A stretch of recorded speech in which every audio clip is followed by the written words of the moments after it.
everybody, this is Crispy990 here, and this is a review of my new FGX Cat Tanto from the Cold Steel Nightshade Series.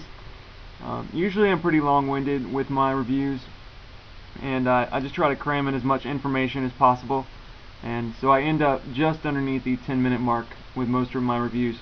But I'm going to try to speed things along with this one a little. I've got two other videos about nightshade knives, and the general comments that I would make about nightshade knives don't vary from knife to knife. So if you want to learn more about nightshade knives, you can check out my other two videos. Just real quick, this is the rest of the Nightshade series. If you know Cold Steel knives pretty well, you'll recognize most of the models from other knives they have that are steel. Now I have a Skondu, a Karambit, and a Boot Blade 2, and have reviews on all of them. And the Cat Tanto is right here. Now I wanted one of the push daggers, as I mentioned before, but I don't know if you saw my last video or not with this, my Voyager, and my Balisong in it.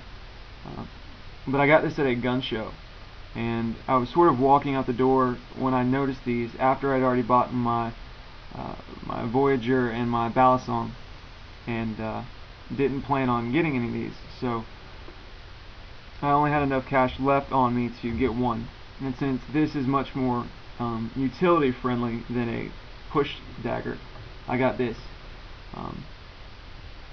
Push daggers really aren't good for anything except for combat, and I just don't condone knife combat in any way unless your life or the lives of your family maybe are on the line. Absolutely. I just can't stand people who are aggressive and have knives on them to be an aggressor. But anyway, I've already used this as a utility knife.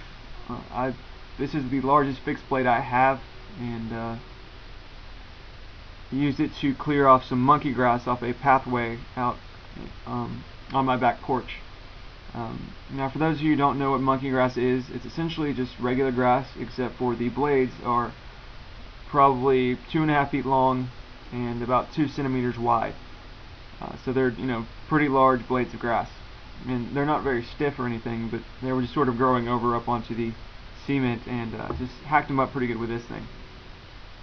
And tasks like that I don't mind doing, I don't worry about doing with this sort of knife, because the liquids and just sort of plant matter that got on this knife, it didn't worry me as much as it would if I had a metal knife doing that same task, because these, since they are not metal knives, they won't rust or corrode, and well, at least not as much as a metal knife, and they absolutely won't rust. But still, it was just a nice, useful knife, so that's why I got it. Now I've said before that the Nightshade knives don't have the best slicing power. They have very good penetrating power, but just their slicing power isn't fantastic. So what I did with this and my other Nightshade knives is I serrated it. I don't know if you can really see that or not. I put a little notch in there about every 3/4 of a centimeter or so. I don't know how I can really get that where you can see it, since they're so small. You can see some of them right here. I've only got them halfway up the blade, but just these little notches, I just did it with my Kershaw Scallion, and just real quick put them in there, and it's already doubled the slicing power of it on soft targets anyway. You can just feel the difference just running your finger across the blade lightly here, and then down here where the serrations are. You can just feel that it would really cut into a target much better with these serrations on it. The Skondu comes fully serrated already, so you don't have to worry about that, but the Karambit, the Boot Blade 2, and this one I have serrated myself. I really haven't wanted to serrate it any further than this, since they are getting kind of hard to find, except online, since I'm pretty sure they're going out of production, the Nightshade knives. Just real quick, all the Nightshade knives are made out of Grivery, which is a fiberglass reinforced plastic, and the handles are made out of Kraton, or the grips are anyway. They're all very comfortable. Kraton grips are fabulous. They're very deeply checkered, so they provide a fantastic, very secure grip, and it's just sort of neat to me that they can make a knife that is not made out of metal and is still extremely functional. This knife is the second largest knife in the series, as you saw in the packaging. It is 11.5 inches long. Let's see if I can get that fully in frame. Yeah. And the cutting edge itself is 5.5 inches long, and from this part, I forgot what it's called, down, it is 6 inches long, obviously. And the handle is still very large, but it's not large enough where it just gets in the way. You can, maneuver your hand where it, you can use different parts of the handle. For extra reach, you can choke down on it, and for just more control, you choke up on it. It's still extremely comfortable. As I said, it doesn't get in the way. And the solid proof DVD I've mentioned before, it's made by Cold Steel, and Lynn Thompson,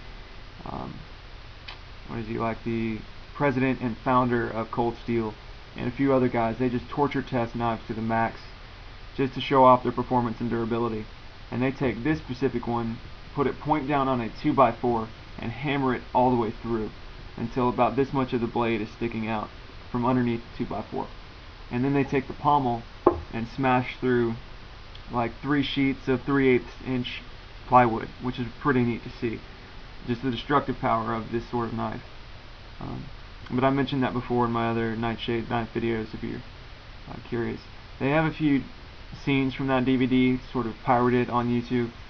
I know they have the Tylite, I think they have the Voyager, and then they have the Bushman, which is sort of like the knife that can be converted into a spear very easily. But anyway, you can check those out just to see what I'm talking about. But overall, it's just a pretty cool knife. It's the largest fixed blade I have, as I said, and I really don't have a demand for a fixed blade in my everyday life. But I wouldn't use this on like chopping wood or anything. If I had a demand for that, I'd probably get a K-bar. But still, just for targets that are softer than the Grivery, it is still extremely useful and works very, very well. It is the probably thickest knife I've seen. It's very, very beefy.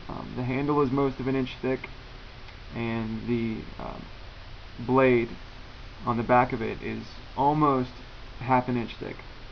So it's just very meaty, very large, and I think I'd have a hard time breaking this blade in half if I wanted to.